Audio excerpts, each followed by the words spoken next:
Pronto, boa noite todo mundo. Vamos começando, que aí, na medida que a gente vai indo, o pessoal vai chegando também. Só dando uma recapitulação da aula passada, a gente viu a aula passada a parte de recuperação judicial. A gente começou, né? A parte geral da falência, recuperação, fazendo a introdução, e entrou aí na parte de recuperação judicial. E aí a gente estudou os requisitos, né, para você pedir recuperação, quem pode pedir recuperação, e começou a ver já bastante parte do procedimento.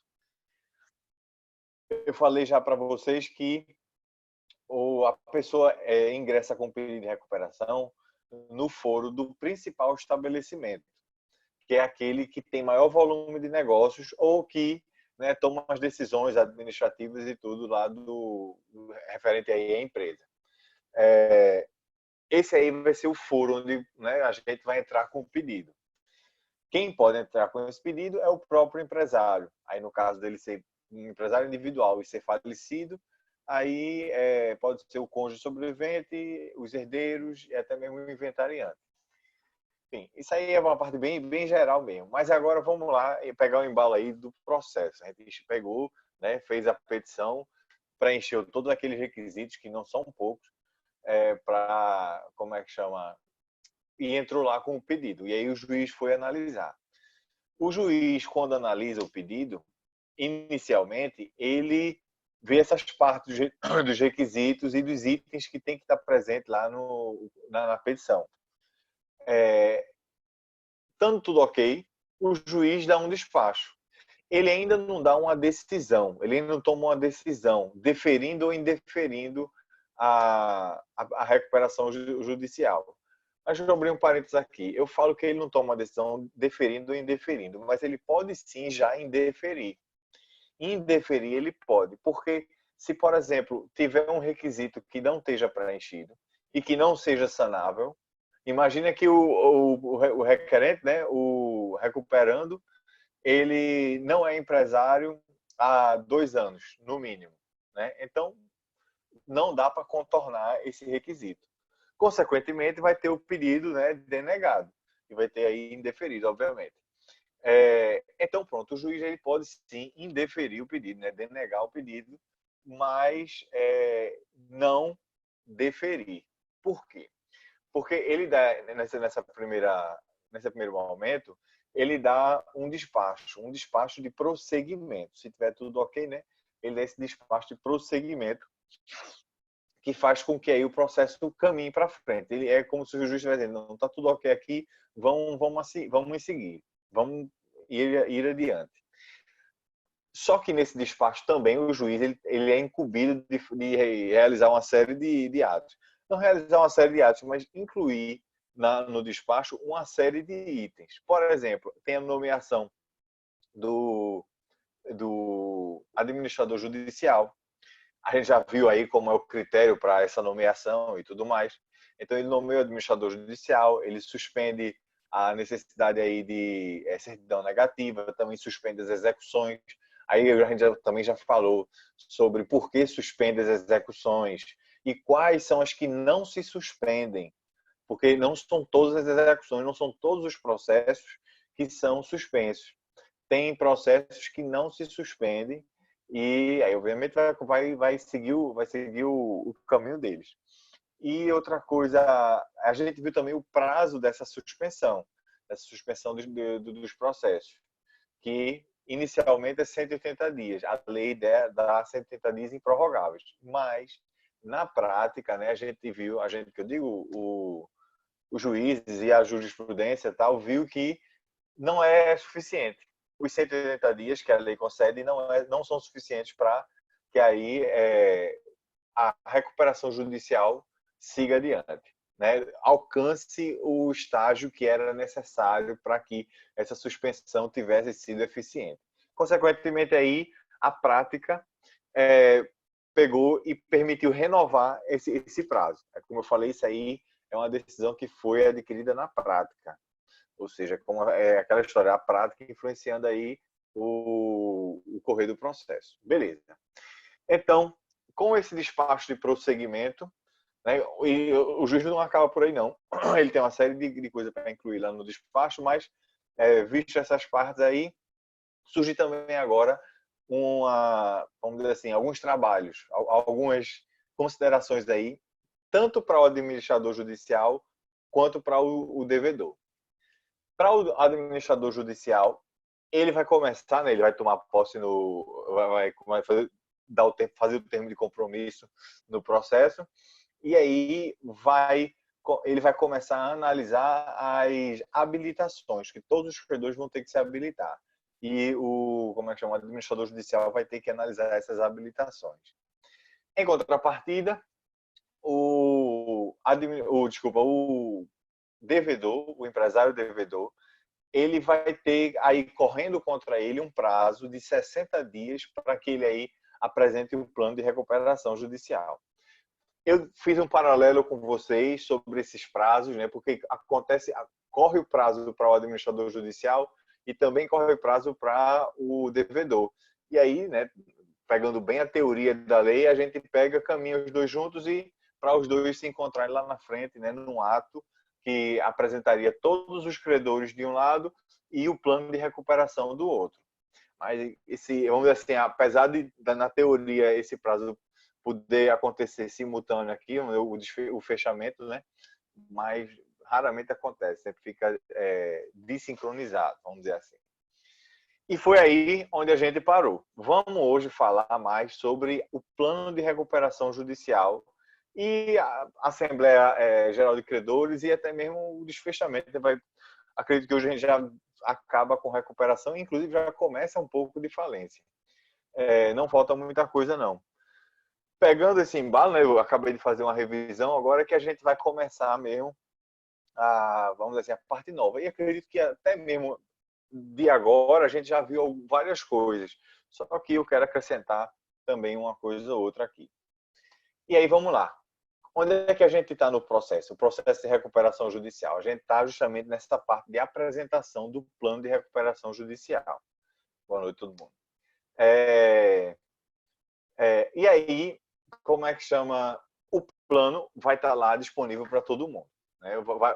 Vai ser apresentado, vai ser publicado, inclusive, esse plano aí para, como é que chama? Para que todos tenham acesso. Mas eu queria fazer um parênteses, porque uma coisa curiosa que acontece com a recuperação judicial e com a falência, mas vamos focar agora na recuperação, é o seguinte: uma vez que a recuperação ela começa a estar em andamento e a recuperação, né, de fato já existe, pelo menos o processo de recuperação, o juiz também ele tem vamos dizer assim, ele realiza um ato que acarreta efeitos lá na junta comercial, na inscrição do empresário.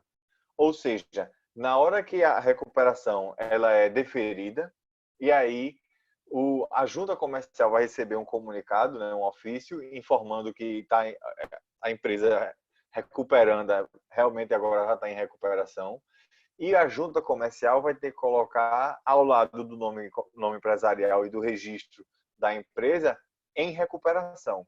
Então essa expressão é adicionada quando a recuperação ela é de fato aí ela entra em andamento. Ou seja, todo documento oficial da empresa vai ter que ter a expressão em recuperação. Isso é uma forma, lógico, de avisar, né, a todo mundo a situação da empresa, para que não haja aí qualquer tentativa de maquiar a situação real da empresa. Tem gente aqui perguntando, professor, mas isso aí é uma punição, não sei o que. Eu digo, olha, o intuito da lei não seria punir, é porque é necessário deixar transparente e público essa situação da empresa, para que não haja, vamos dizer assim, pioras no mercado. Quando eu digo pioras no mercado, é porque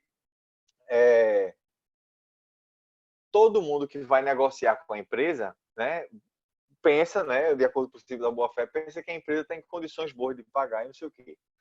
Se a empresa usar dessa boa-fé para vamos dizer assim, para terminar prejudicando os credores, aí, né, aí já envolve a má-fé e tudo mais.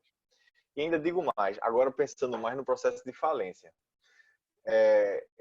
Talvez eu repita isso ainda hoje, mas já adianto logo isso aí. Porque na falência, quando a empresa é falida, né, quando o juiz decreta a falência dela, aí vai também o ofício para a junta para botar lá, junto da inscrição da empresa, falida ou em falência, enfim. E isso vai também carregando em todos os documentos da empresa e etc. Aí, aí o povo pode dizer, mas professor, isso aí é punição. Eu digo de novo, não. Porque no caso da falência, aí sim a gente pode dizer uma coisa, que a empresa, né, e foi até um juiz que falou para mim uma vez, a empresa, quando ela fale, ela faliu porque ela estava doente. E se ela está doente, a gente tem que tirar ela do mercado. Daí a falência, né? A falência tá. Tira ela do mercado. E para ou colocar outra pessoa, né? No caso aí, quando a compra da empresa, isso aí é outra história, mas tem que tirar para ela não contaminar, vamos dizer assim, mais pessoas. E é por isso que essa publicidade, né, do processo de falência é tão importante. E igualmente para, no caso de recuperação. Se no de recuperação, o intuito é se recuperar. Falência não. Aí já tem que avisar que, ó, essa empresa aqui já não dá mais. E aí, já que eu estou falando disso, da inclusão dessa expressão, no caso aqui, em recuperação, muitas vezes as empresas que estão em recuperação colocam até no site da empresa e já coloca lá.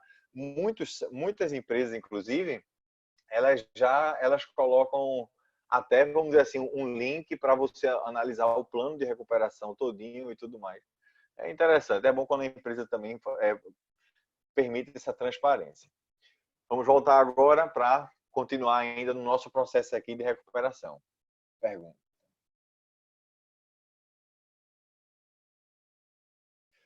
Deixa eu ver aqui, que eu não terminei de ler. Mas falou aqui dos CPFs dos sócios. Não confundam.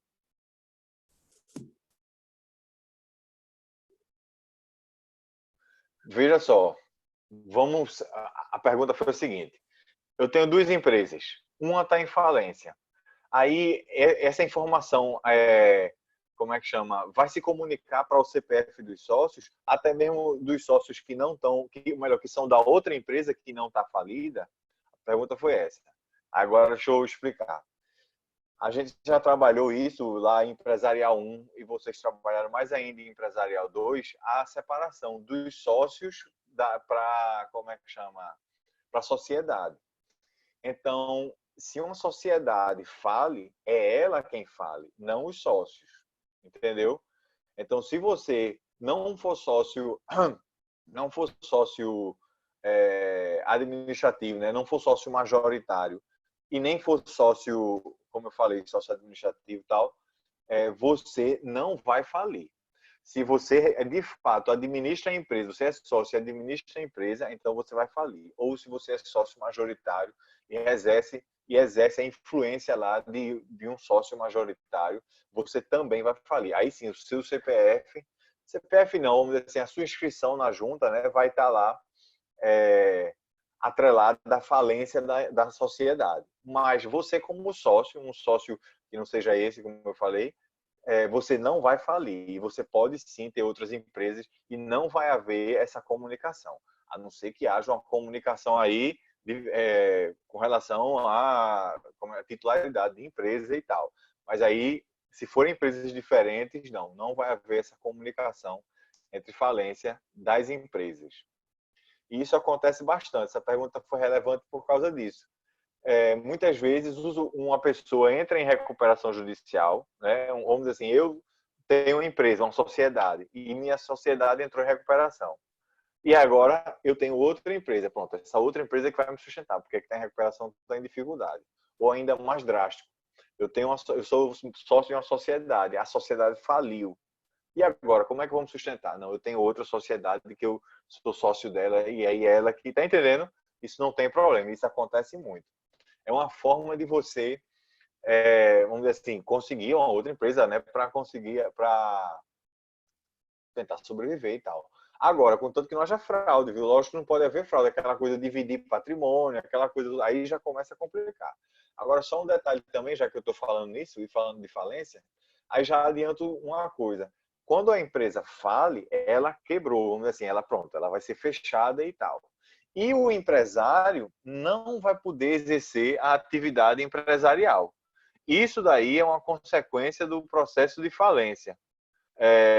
O empresário individual nesse caso, ele não vai poder exercer atividade empresarial durante todo o processo de falência e às vezes até depois. Mas aí vem a pergunta, então o cara lascou, vai morrer de fome, né? Porque não vai poder ser empresário? Aí eu digo, a saída é essa, é ele virar sócio de uma empresa, porque ele sócio, ele não é empresário, a gente já trabalhou também essa ideia. Beleza, me empolguei aqui, mas vamos voltar ao nosso caminho do nosso processo. Cadê? Ah, lembrei do assunto, tá. De nada. Como é que chama? Da quem estava? Poxa, me distraí mesmo. A gente estava falando da recuperação judicial, como é que chama? O plano, pronto. Aí agora o plano foi apresentado, agora eu retomei a concentração. O plano foi apresentado lá, todo mundo leu o plano, e aí acontece o seguinte: o que está em jogo agora, né, a fase que a gente está agora, é a aprovação ou não do plano. O plano, sim, tem que ter detalhadamente como a empresa pode se reerguer e também a forma, ou melhor, não a forma, a possibilidade concreta de ela se reerguer. E ali tem que estar tudo detalhado, a forma de pagamento e etc e tal. Por isso que eu digo, o plano de recuperação judicial, sem querer duvidar da capacidade de ninguém, mas raramente, vamos dizer assim, é feito pelo advogado, só pelo advogado. Na verdade, isso é trabalho mais, como eu falei em aulas passadas, para, como é que chama? Economista, administrador e contador. Olha, o contador tem que estar presente e um economista também vai ser muito útil. Eu também até já falei, pensando em termos práticos, muitas vezes o escritório de advocacia que trabalha com recuperação judicial, muitas vezes ele mesmo já tem um escritório parceiro, um escritório que faz esse tipo de coisa, plano de recuperação, esse tipo de coisa. Porque aí, né, ali é uma coisa e com a outra e pronto, beleza, todo mundo se ajuda. Mas vamos supor agora que aí sim, agora tem o plano já no processo, todo mundo já viu, pronto, todo mundo que eu digo, os credores, já viram o plano e tá agora, vamos dizer assim, a etapa que está é a aprovação ou não do plano. E aí ela pode se dar da seguinte forma, essa aprovação. Uma hipótese é, como é que chama? Ninguém fala nada. Ou seja, uma vez que todo mundo viu o plano, abre um prazo para apresentar objeção com relação àquele plano. Sei lá, não concordei com relação ao pagamento da minha classe, não concordei com o deságio que vai haver, enfim, qualquer motivo. E aí, não havendo objeção, esse tipo de objeção, o plano está aceito. Por quê? Por causa da aceitação tácita. Aquela história do quem cala consente. Nesse caso aqui se aplica. E aí, não havendo objeção para o plano, ele está aceito, então o juiz só faz homologar e acabou-se. Mas, muitas vezes, na enorme maioria das vezes, há sempre uma objeção. E aí o que acontece é convocada uma Assembleia Geral de Credores. Pronto. Essa parte agora que é mais interessante, porque agora é onde tem a discussão do que foi, das objeções, da apresentação e tudo mais. E agora, convocada a Assembleia Geral de Credores, ela vai acontecer. E como é uma Assembleia Geral de Credores? Deixa eu tentar fazer vocês visualizarem isso aí. Essa Assembleia normalmente acontece em um auditório. Pode ser, às vezes, no fórum, mas pode ser um auditório, vamos assim, fora do ambiente jurídico. Eu já vi até a Assembleia no hotel, naquela parte das reuniões, né, dos auditórios do hotel e tudo. Ou seja, não precisa ser dentro do Palácio da Justiça, vamos dizer assim. Quem preside essa audiência não é o juiz, é o administrador judicial. Então, ele é que vai lá com a equipe dele, né, e preside a audiência. Desculpa, a Assembleia. Nessa Assembleia, né, o devedor, ele apresenta, estou falando assim, via de regra, não tem como é que chama, um padrão, vai acontecer assim, mas geralmente é assim, né, até mesmo para a ver a lógica do caminhar das coisas. Então, o devedor ele apresenta o plano, o empresário, através dos advogados e tal, e depois de apresentado, aí é aberto, assim, pronto, alguma dúvida ou alguma objeção, não sei o quê, e aí agora os credores, também representados pelos advogados, vão aí e começam a se pronunciar. Frisando, essas objeções, elas não são resolvidas pelo juiz. Eu falei logo agora da Assembleia Geral de Credores, porque é lá onde se resolve essas objeções, e quem resolve são os credores, os próprios credores na Assembleia. Ou seja, eu chego e digo, olha, eu sou da parte de credores quirografários, e nessa classe o pagamento está havendo um deságio de 50% para todas as dívidas. Eu não concordo, aí apresento lá minhas razões e pronto. E aí, como é que chama? O devedor, ele apresenta lá as razões dele e tudo mais, e no máximo é posto em votação, né, o plano.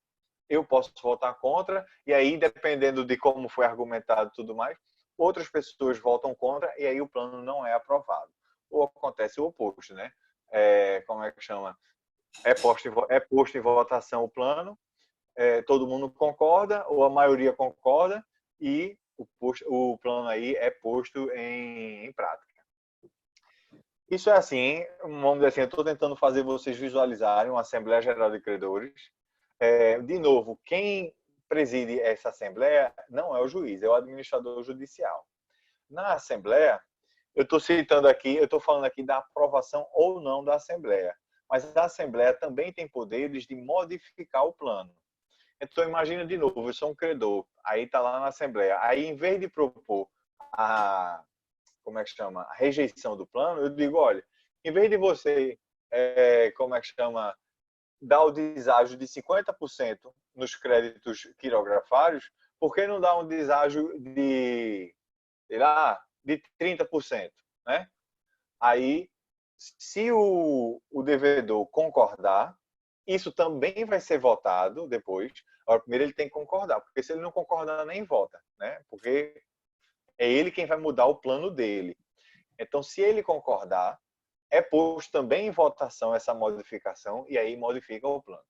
Então, a Assembleia ela pode aprovar o plano, rejeitar o plano ou modificar o plano. Essa é a função da Assembleia. Também, por regra, quando a Assembleia é convocada, ela é convocada apontando aí como é que chama, o propósito dela, ou seja, aprovar o plano ou modificar o plano, né? Para não ficar, vamos dizer assim, muito esculhambado. Ou seja, eu vou lá para aprovar o plano e depois chega todo mundo querendo modificar. E não. Essa Assembleia de agora é para, como é que chama? É para modificar, ou para aprovar o plano. Se não conseguir, o que pode adia a Assembleia ou então convoca-se uma outra Assembleia para modificar o plano, né? Isso aqui eu estou dando umas informações práticas para vocês. Isso aí não tem livro, não tem nada, mas é porque eu gosto que vocês visualizem a atuação, né? Também porque a gente vai atuar aí no meio jurídico. Então é importante a gente ver como é que vai atuar. Beleza. Então, isso aí é a Assembleia. Posto em votação o plano de recuperação judicial, desculpa, não é isso mesmo, posto em votação o plano de recuperação judicial, a votação vai, como é que chama? Vai acontecer, vai ser contada através de cada classe dos credores e depois ver o total. Eu falei para vocês que a classe dos credores na recuperação judicial são a classe trabalhista, a classe com garantia real, a classe quirografária e a, como é que chama, microempresa e empresa de pequeno porte. Tá aí. Essas 4 classes vão estar lá todas divididas, ou seja, os credores já sabem a qual classe pertencem e vai ser posto em votação. Na classe trabalhista, o voto é por cabeça, ou seja, um voto, ou melhor, uma pessoa, um voto. Nas outras classes, é contada das duas formas. Vamos dizer assim, na classe de credores com garantia real, vai ser contado, vamos dizer assim, eu tenho um crédito de sei lá, 7 milhões, que equivale a, sei lá, 30% de todo o crédito da classe com garantia real. Ou seja, meu voto vai valer, né? Vai ter um peso maior, porque como eu falei, eu vou ter 30% aí do crédito. Mas também depois vai ser contado por cabeça e etc. Isso vai, aí como eu falei, vai haver a votação, né, em cada classe para chegar ao total em cada classe e aí, como é que chama, fazer também depois o apanhado geral. Para aprovar o plano tem que ter mais da metade, né, dos credores. Se for uma Assembleia Geral de Credores em segunda convocação, então são os credores lá presentes, sem quórum mínimo de, como é que chama, para que seja realizada a Assembleia. O que é que eu estou falando agora? É que para a primeira convocação, imagina que foi, como é que chama, convocada uma Assembleia Geral de Credores, a gente está dia 30, foi convocada para o dia 5 de maio. Essa é a primeira convocação, ou seja, aí tem que ter um quórum mínimo de credores no total para que seja realizada essa assembleia. Não alcançando esse quórum mínimo, tem a segunda convocação. Já é na convocação de assembleia, já é apontado tanto a primeira quanto a segunda, que normalmente é logo depois. Às vezes um dia depois ou um mês depois, enfim, tá lá apontado. Então, vamos supor, eu falei que essa primeira convocação é dia 5 de maio, a segunda é dia 7. Então, chega dia 7, aí não tem quórum. Quem tiver lá vai ser realizada como é que chama? A Assembleia. Então, rejeitado o plano, vamos pensar em rejeitar ele primeiro. Rejeitado o plano, há a convolução em falência. Ou seja, a recuperação deixa de ser recuperação e agora se transforma num processo de falência e, consequentemente, né, o empresário fale. Mas aprovado o plano aí passa a entrar em vigor, o juiz homologa o plano passa a entrar em vigor e as obrigações, né, todas lá presentes, passam a ser obedecidas de acordo com o que está no plano. É aquela parte da novação que eu falei aula passada, né? A recuperação judicial é considerada até uma novação sui generis, porque há uma troca, né, uma substituição de obrigações. No entanto, é possível que essas obrigações anteriores voltem, né, caso haja convolução e falência. Mas agora a gente tem em recuperação ainda, como é que chama? Substituição das obrigações por aquelas que estão no plano. Beleza. Pronto. Isso é para se instaurar o plano de recuperação judicial, né? Aí agora só algumas observações para que a gente vá para adiante ainda para a gente acabar com a recuperação. Primeiro, eu acredito já ter falado para vocês, mas cabe bem a mim relembrar de novo, é o seguinte.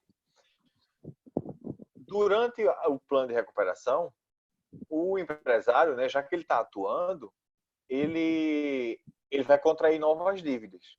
Né? Ele vai ter que pagar empregado, ele vai ter que pagar fornecedor, ele vai ter que pagar a conta de luz, essas coisas todas, tudo.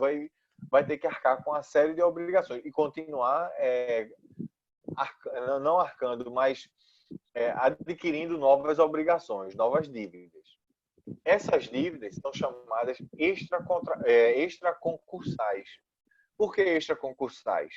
Porque na recuperação também posso dizer que há um concurso de credores. Ou seja, existem vários credores cobrando de uma pessoa, no caso aí do empresário. Então, as dívidas extraconcursais, elas não entram no plano de recuperação. Falando de uma forma mais simplória e talvez mais fácil até de vocês visualizarem, as dívidas novas, ou seja, as dívidas que foram adquiridas durante a recuperação judicial, são consideradas extraconcursais e não entram no plano de recuperação. Elas são pagas de forma normal. Tipo assim, eu estou trabalhando lá na empresa, a empresa está em recuperação. A minha dívida anterior, porque a recuperação judicial, ela abrange dívidas já contraídas como é que chama, antes do pedido de recuperação. Ou seja, podem ser até dívidas vincendas, dívidas que ainda não venceram, mas elas já foram contraídas, né, antes do pedido de recuperação.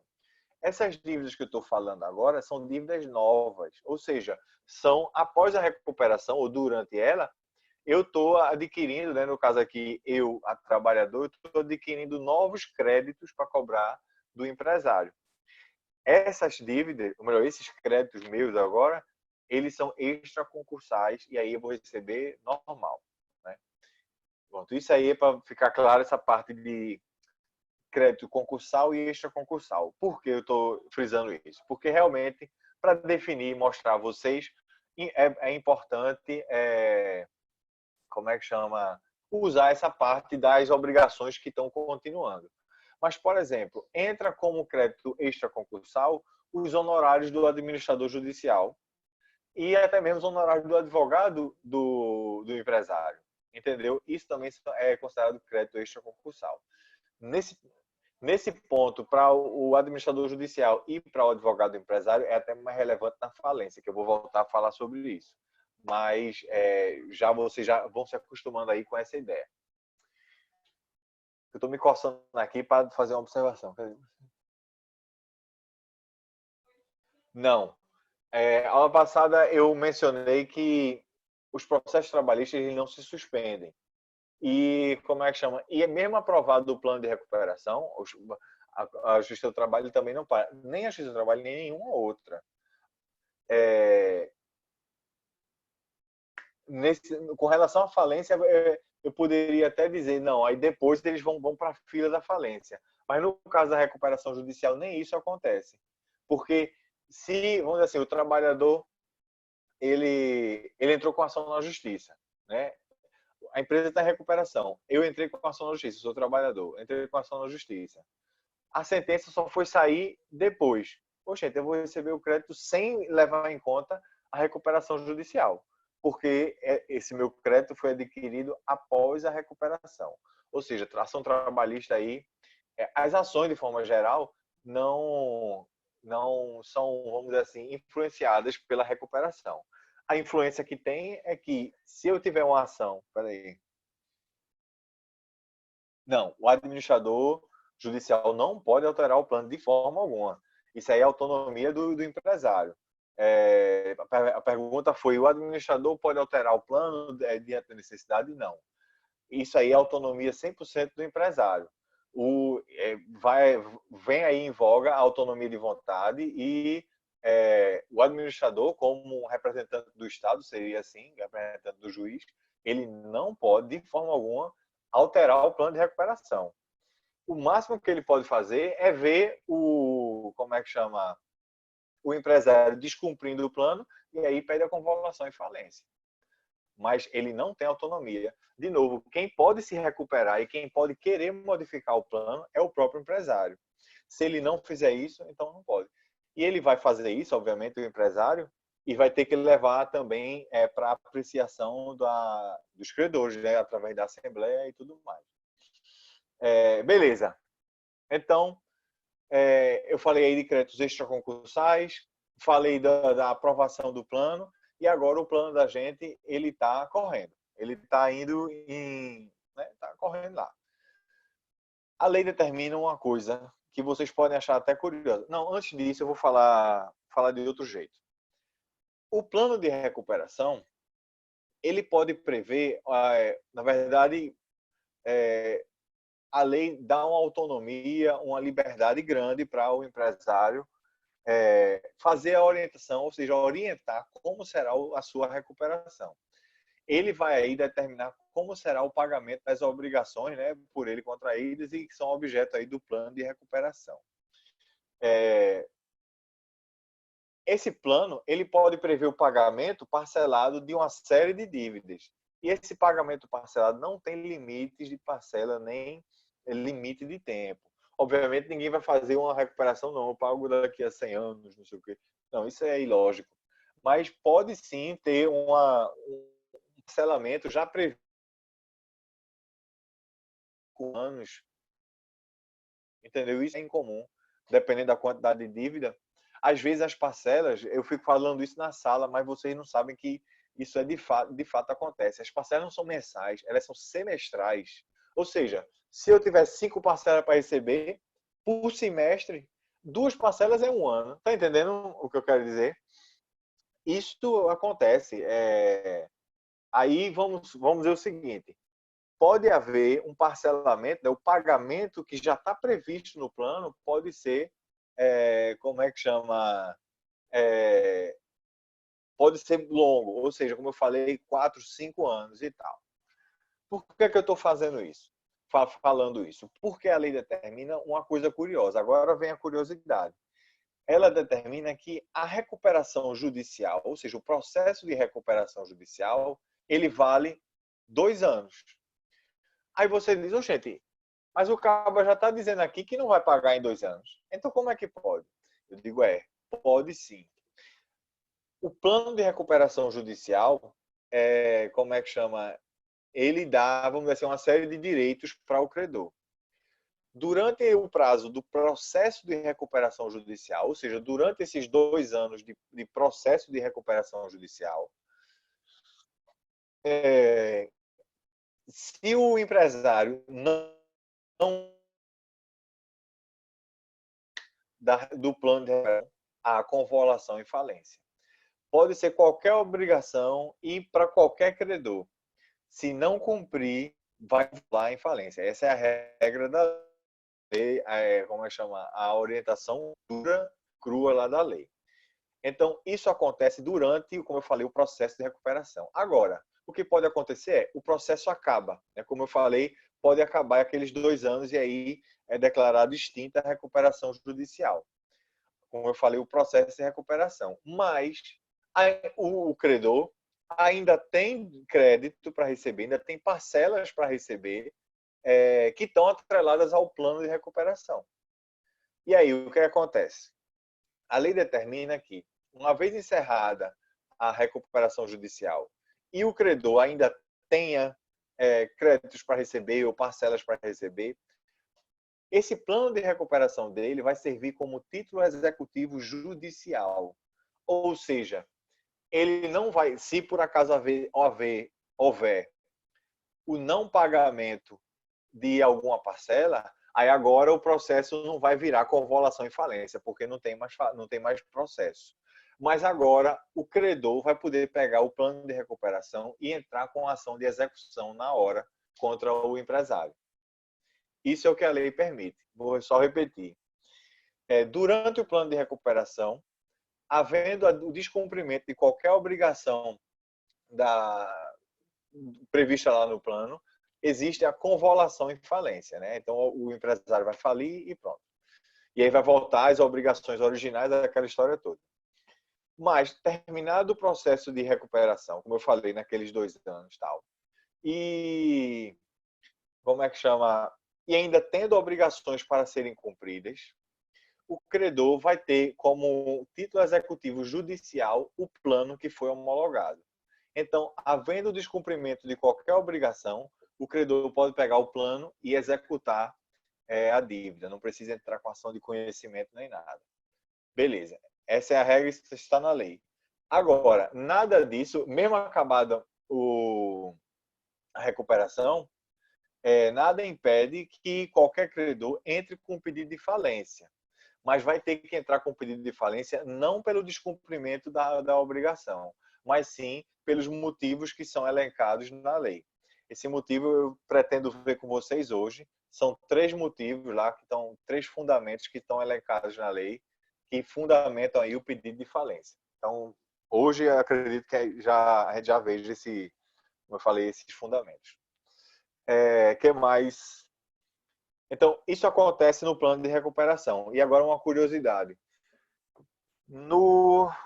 Acho que foi aqui no começo do mês de abril ou foi ainda no final de março, eu fui dar uma aula de negócio de falência também, e aí eu fui procurar uns dados concretos, que aí essa aula era mais prática e tal. Aí vocês sabem que a Oi, né? A Oi está em recuperação judicial e tem todas as peças da Oi do processo na internet. É bem interessante. Então, é um negócio bem gigante, lógico. Interessante.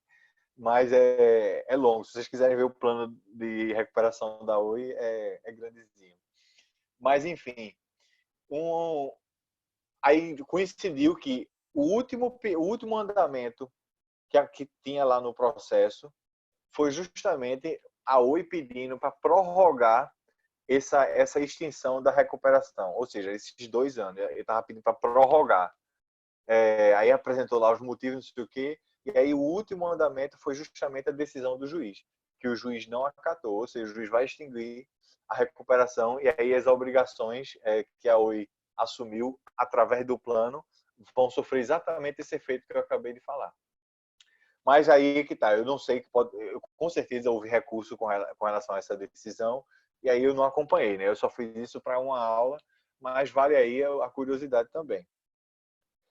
Aí aquela história, né? Direito se dá muitas vezes em caso concreto e tal. Existe sim jurisprudência que eu digo assim, julgados que permitem a prorrogação, ou seja, já é uma coisa aceita, mas de acordo com o caso concreto, né? Tem que haver a necessidade. E foi isso que o juiz ele não acatou. Ele disse não, apesar de tudo, não vislumbro aqui hipótese para prorrogação aí e tudo mais. Mas direito é muito isso, é muito caso concreto. Às vezes, beleza, está na lei, mas a própria lei dá uma margem para que você decida de uma forma diferenciada, entendeu? Direito é assim mesmo. Por isso que tantas vezes a galera pergunta as coisas para a gente, e depende, não sei o quê. Não é fugindo da resposta, não. É porque realmente não, é difícil ser preto no branco no direito. Algumas coisas são, obviamente. Se eu matei alguém, não, meu amigo, você vai responder por homicídio. Mas, como é que chama? Dizer que vai. Mas vou ser condenado, eu digo, aí já depende. Tá entendendo? Enfim, estou divagando aí. O que é que eu estava falando? Falando da extinção da recuperação judicial. Obviamente, se a pessoa cumpriu com todas as obrigações que estão previstas no plano, então é declarada extinta a obrigação judicial. É. Pode ser legítima defesa, pode ser um monte de coisa. É sério. Esse depende é concreto mesmo. Não é, de novo, não é fugindo da resposta, não. O que é que eu ia falar aqui? Eu botei até no slide de vocês o que a sentença distinguindo a recuperação, né? O que a sentença tem que botar lá. Está no artigo 63 da Lei de Recuperação e Falência. Mas fica a título de curiosidade, não precisa decorar, não, todos esses itens. Fica a dica que se vocês forem ser juiz, aí era bom dar uma olhada mais, como é que chama? Mais forte, né, nessa parte. Mas aí é outra etapa, né?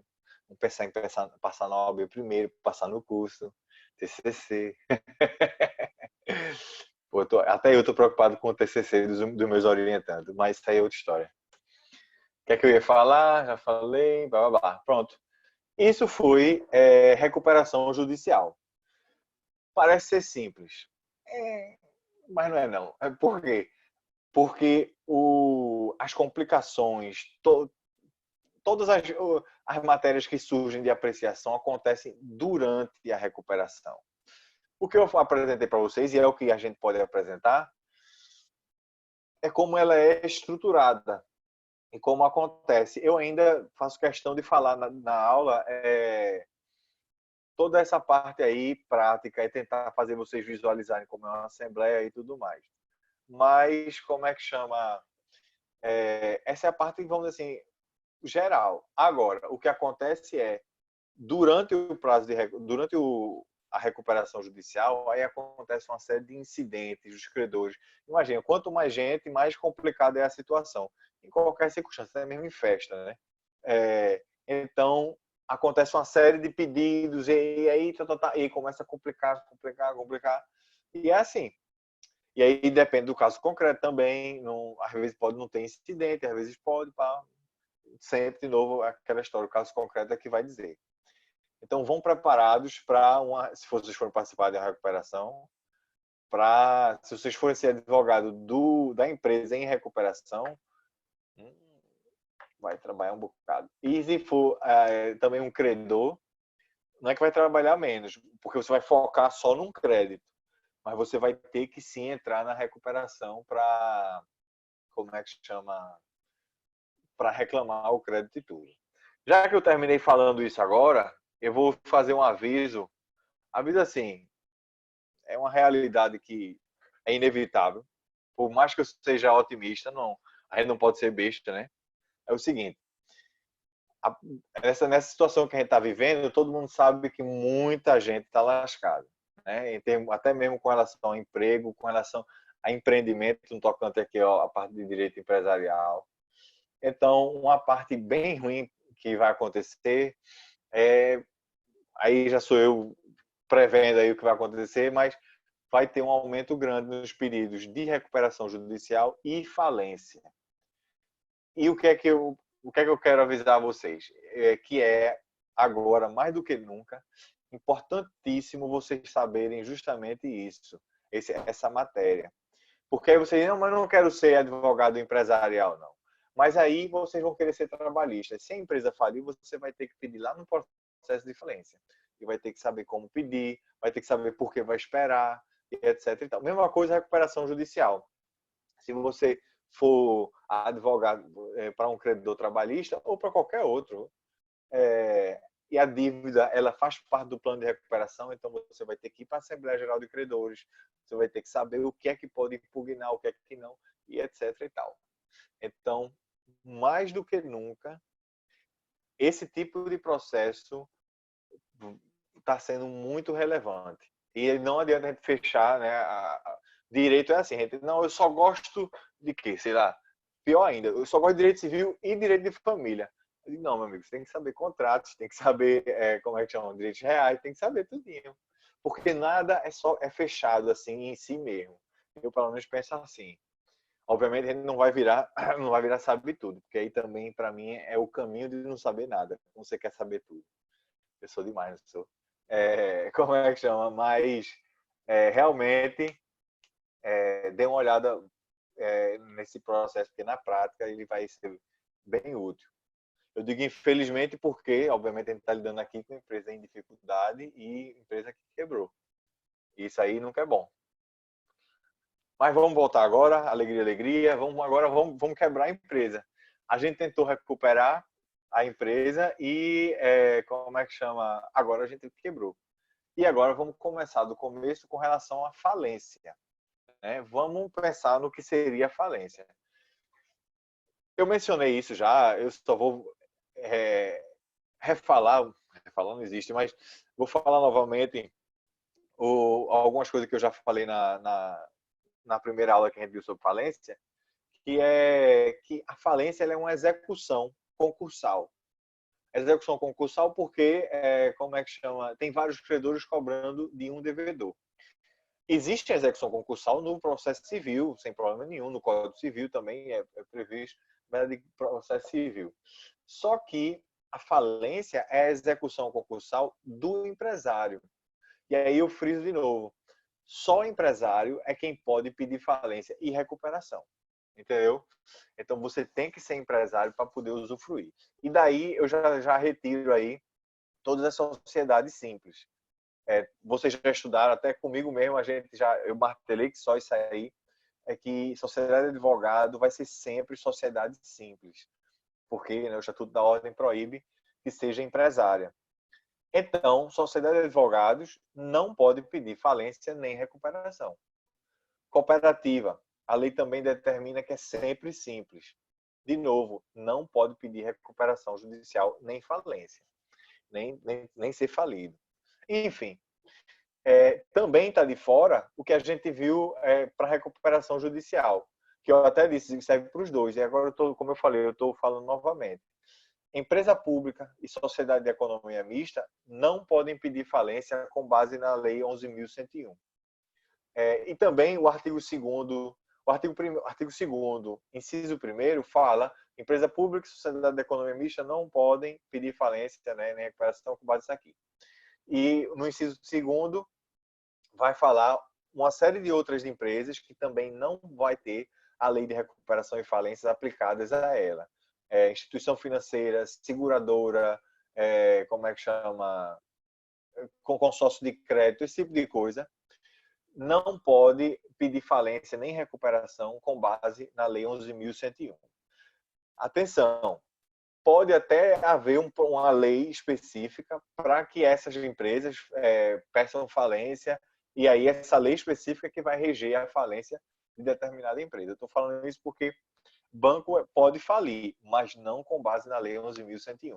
É isso que eu quero, como é que chama? Trazer para vocês, essa observação. Cadê o que mais? A lei de falência, falando agora da lei de forma geral, ela tem uma natureza híbrida ou complexa. Por quê? Porque lá não só se trata de direito material. Muito pelo contrário, a gente vocês já estão vendo aí, já estão vislumbrando que tem muita parte processual, de procedimento, né, nessa lei 11.101. E ainda tem a parte penal, porque lá no final aí tem a parte dos crimes falimentares, ou seja, condutas que são consideradas crimes, mas condutas ligadas aí ao processo de falência. Então, já que ela não trata só de um tipo de direito, né, tem direito material, direito processual e direito penal até, como é que chama? É uma lei complexa ou híbrida, né? Tanto faz aí. Complexa não tem nada a ver com dificuldade aqui nesse caso. Beleza. Então, o devedor empresário, ele, uma vez que ele está numa situação de dificuldade, que ele não consegue se reerguer, a lei até fala que ele deve pedir falência, né? Existe esse verbo aí, dever no caso. Mas se o empresário não pedir a falência, ele, como é que chama? Não vai ser punido por causa disso. E agora eu vou abrir um outro parênteses de uma dúvida que já vieram perguntar outras vezes. Então, aí me perguntaram, então quer dizer que para a empresa fechar ela tem que falir? Eu digo, não, não mesmo. Falência acontece nas situações que eu vou dizer, através das hipóteses que eu vou dizer, e somente através da via judicial. É só o juiz quem pode decretar a falência do empresário ou da sociedade empresária. No entanto, pode haver dissolução da empresa sem problema nenhum. Ou seja, você não é obrigado a falir para, como é que chama, para extinguir a sua empresa, entendeu?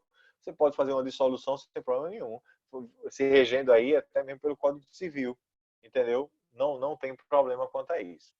Então é até bom eu ter lembrado de fazer essa observação. Às vezes eu nem falo.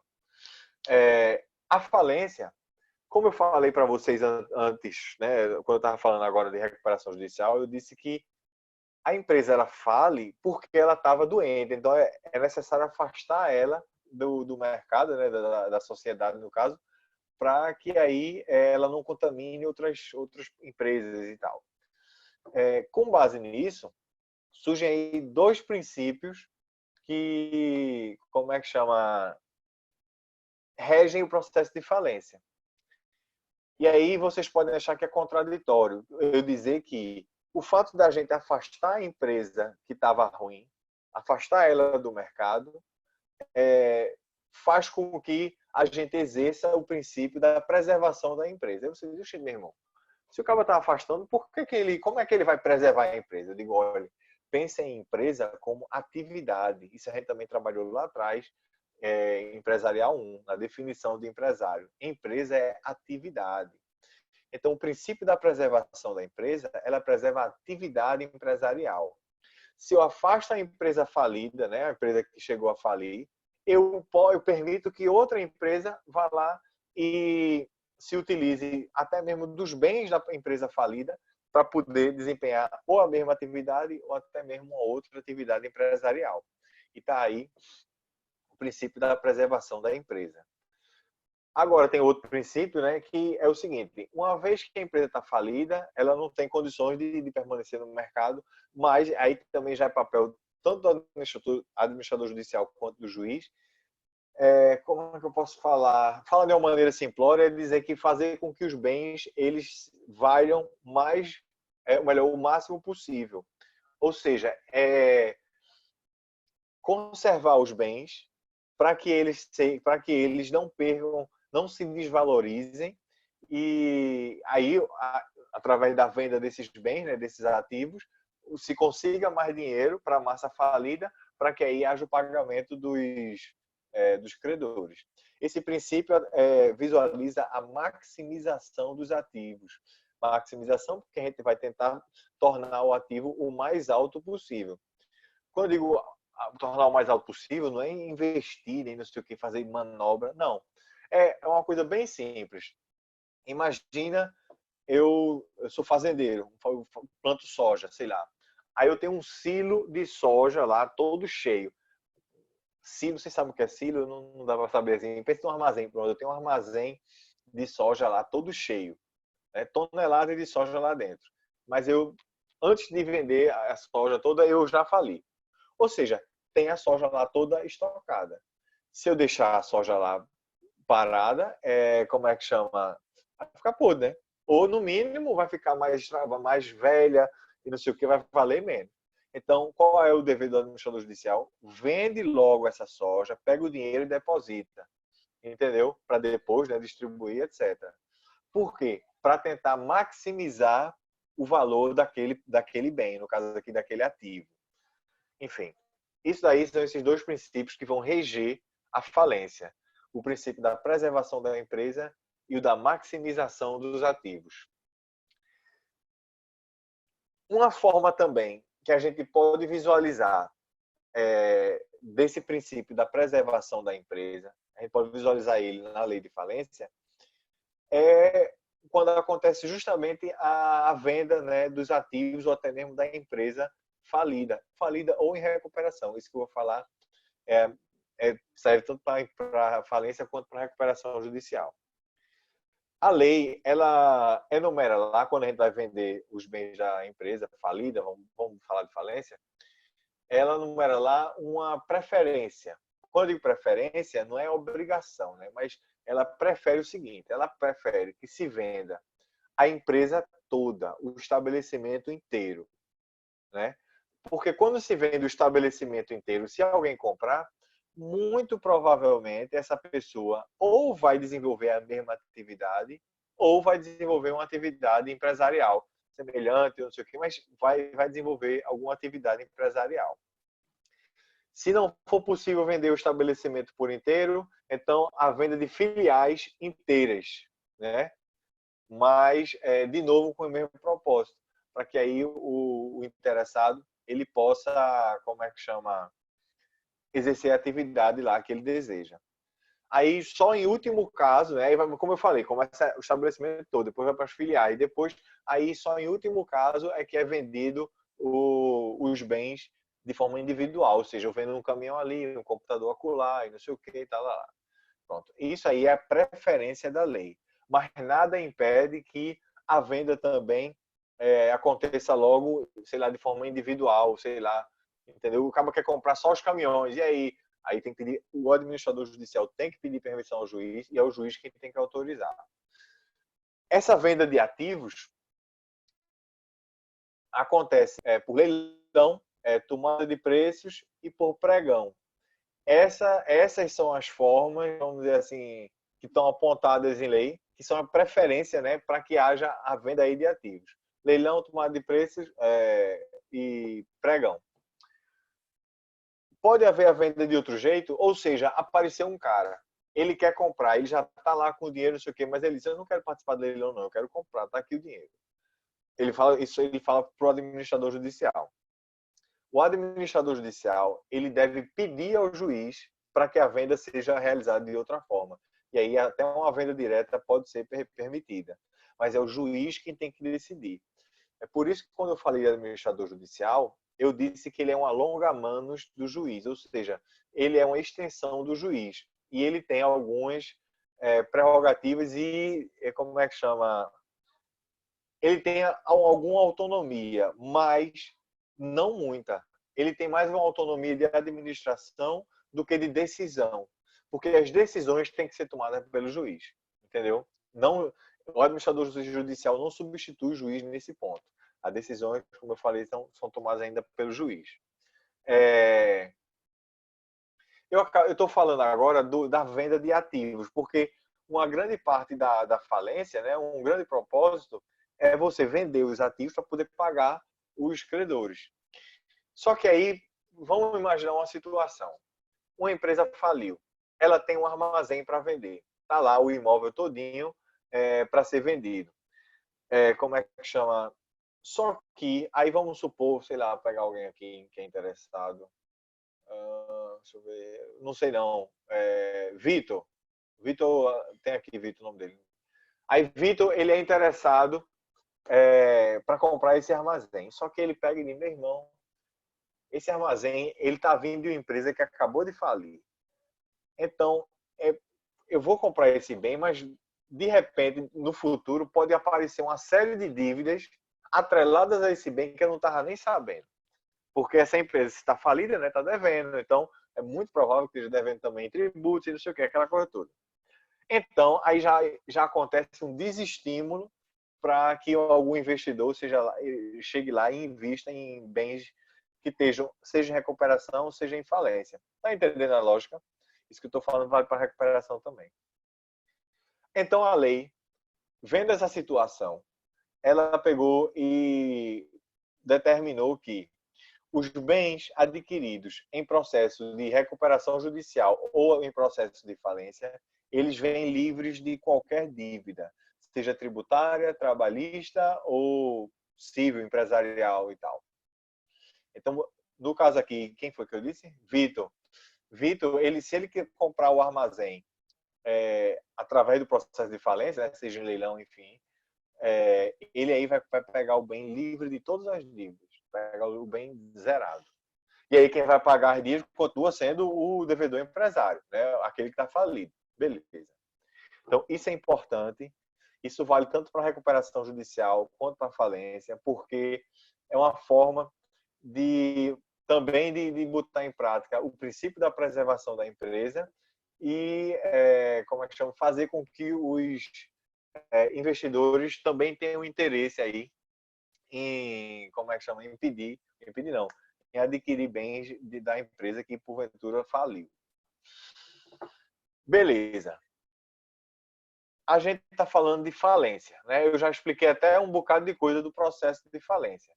Mas deixa eu dar um passo atrás e dizer quem é que pode pedir a falência. Eu já acho que eu já até mencionei assim, por alto, quando a gente viu quem pode pedir a recuperação judicial. Mas agora vamos ver quem pode pedir o processo de falência, ou seja, quem é o legitimado ativo no processo de falência. Eu não vou fazer muito mistério quanto a isso, então vou ser bem objetivo. Repete-se aqui o legitimado ativo, né, quem pode pedir a recuperação judicial. Mas agora a gente vai acrescentar outras pessoas. Ou seja, quem é que podia pedir recuperação judicial? O próprio empresário. Então, o próprio empresário pode sim pedir falência. É o caso de autofalência, né, quando o empresário pede a própria falência. E quem é que também pode pedir recuperação judicial? O cônjuge sobrevivente, os herdeiros ou o inventariante. Então, também pode pedir falência, cônjuge sobrevivente, herdeiros, inventariantes ou o sócio, né, que ainda está lá. Também só para uma resposta. Isso também serve para falência. E óbvio que isso também é no caso do empresário individual. Aí eu já acabei soprando, o sócio da sociedade empresária pode sim pedir a falência da sociedade na qual ele participa. Pode sim. E, o que é o mais lógico, qualquer credor. O credor, ele pode, obviamente, também pedir a falência como é que chama? Da sociedade empresária ou do empresário individual. E aí eu friso o seguinte, a lei, ela fala empresário. E fica falando empresário isso, empresário aquilo. Quando a lei fala empresário, ela está incluindo aí tanto o empresário individual quanto a sociedade empresária. Então, não fiquem confusos se vocês forem ler a lei e tiver a palavra empresário. Está ali também sociedade empresária. Com relação a isso, não tem diferenciação para se sujeitar à falência, né? Sociedade empresária e empresário. Eireli também, viu? Não fique de fora, não. Eireli também exerce atividade empresarial, então não tem problema. Agora, vamos lá, até para finalizar a aula, está chegando lá, eu vou falar mais um pouquinho só. Vamos ver justamente quais são os fundamentos que eu posso usar para pedir a falência do empresário. Eu falei para vocês que existem no caso aqui, 3 fundamentos previstos em lei, na Lei 11.101, que, como é que chama, permitem a gente pedir a falência do empresário. Esses fundamentos estão no artigo 94, inciso 1, 2 e 3. Então, cada inciso diz respeito a como é que chama? A um fundamento. Esses fundamentos representam, para o processo de falência, a insolvência do empresário. E aqui eu quero chamar a atenção de vocês uma coisa. Quando a gente pensa numa pessoa insolvente, insolvência de modo geral, a gente pensa que a pessoa tem o passivo maior do que o ativo. Né? Aquela história, eu devo mais do que eu tenho. Então, quando a gente pensa em insolvência, a gente pensa isso. Só que, no processo de falência, na lei de falência, insolvência não é isso. O empresário ele é insolvente caso ele preencha algum desses incisos que eu acabei de dizer, que estão no artigo 94. E que incisos são esses? E que situações são essas? A gente tem no inciso 1º do artigo 94 a situação chamada impontualidade injustificada. Na impontualidade injustificada acontece, o nome meio que está entregando tudo, acontece o não pagamento de uma obrigação, mas que aí não tem justificativa para que não haja aquele não pagamento, né? Aquela impontualidade. Então aí o credor ele pode pedir sim a falência do empresário com base nisso. Só que para você alegar a impontualidade injustificada, a lei determina que a dívida ela tem que ter mais de 40 salários mínimos. Então, no caso aqui, hoje tem que ter mais de 40 mil reais, né, de dívida, no caso que você é o credor de crédito, para que você peça a falência do empresário. E aí é que tá. Nem todo mundo tem mais de 40 salários mínimos, né, de crédito para receber. Mas mas está com a dívida lá em aberto. Então, como é que ele pode, né, fazer? Como é que ele pode? Como é que eu posso falar sem entregar a resposta? Como é que eu posso pedir a falência do empresário com base na impontualidade justificada se eu sozinho não tenho, como é que chama, os 40 salários mínimos, mais de 40 salários mínimos? Então, a resposta também a lei permite, a lei dá, é que é possível haver vários credores, eles se juntam para que aí eles preencham, exatamente, está falando que soma com outros credores, exatamente, os credores eles se juntam para que aí, somado os créditos deles, né, eles aí cheguem na quantia mínima exigida por lei. É exatamente isso aí, como vocês falaram. Então, é possível sim, no caso aí, só para revisar, eu pedi a falência do empresário com base na impontualidade justificada, mesmo sem eu ter a mais de 40 salários mínimos. É só eu me juntar com outros credores e, como é que chama? E aí pedir a falência do empresário. Isso é um requisito. Ou seja, mais de 40 salários mínimos. Mas tem outro requisito bem importante, essencial aí, para que aí seja decretado, para que aí a gente possa se utilizar desse argumento, que é essa dívida ela tem que estar devidamente protestada. Você se lembra de protesto no semestre não, no começo do semestre, que a gente viu, né, protesto de título de crédito. Então, é a dívida que a gente quer cobrar, né, que a gente quer usar como propósito e tal, ela tem que estar protestada. Se não tiver protestada, não pode pedir a falência com base na impontualidade justificada. Então, tá aí um outro motivo não, uma outra razão pela qual o protesto é útil. Porque, obviamente, quando a gente estudou o título de crédito, a gente focou o protesto naquela parte de cobrar dos co-obrigados, etc. Mas outras partes do direito empresarial nesse caso, podem pedir o protesto como requisito, mas para outra coisa, que nesse caso aqui é requisito para falência. Então, impontualidade justificada, né, é uma dívida que não foi paga sem motivo nenhum. Essa dívida tem que ter mais de 40 salários mínimos, que pode ser a junção de outras dívidas para que chegue nessa quantia, e a dívida tem que estar devidamente protestada. Tá aí. Beleza. Isso é impontualidade justificada. Inciso 1º do artigo 94. E aí vamos para o inciso 2º. No inciso 2º existe um outro fundamento, que esse fundamento é chamado de execução frustrada.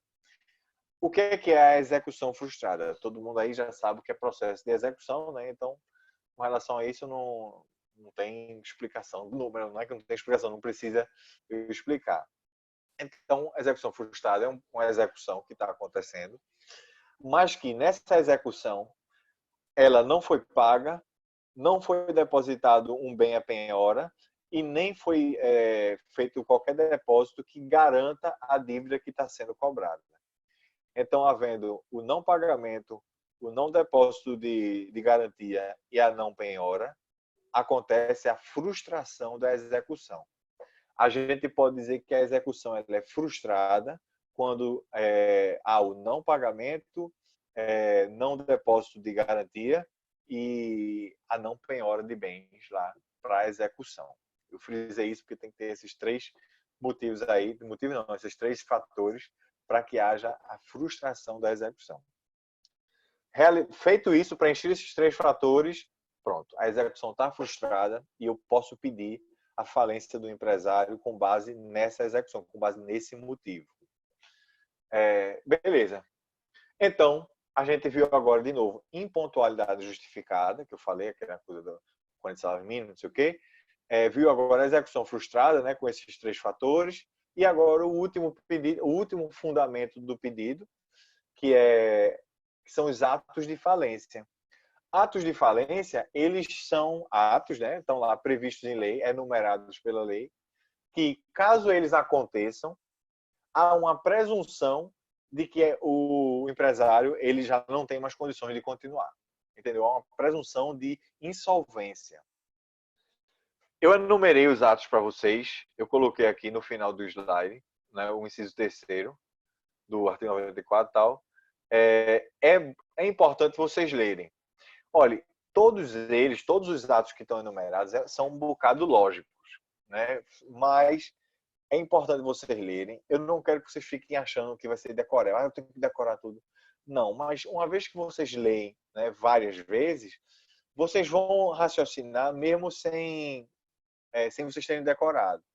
Porque se, por exemplo, uma prova de marcar X ou qualquer coisa, disser para vocês, tipo assim, é ato de falência. Aí imagina a questão é ato de falência. Aí tem lá A, B, C, D, não sei o que.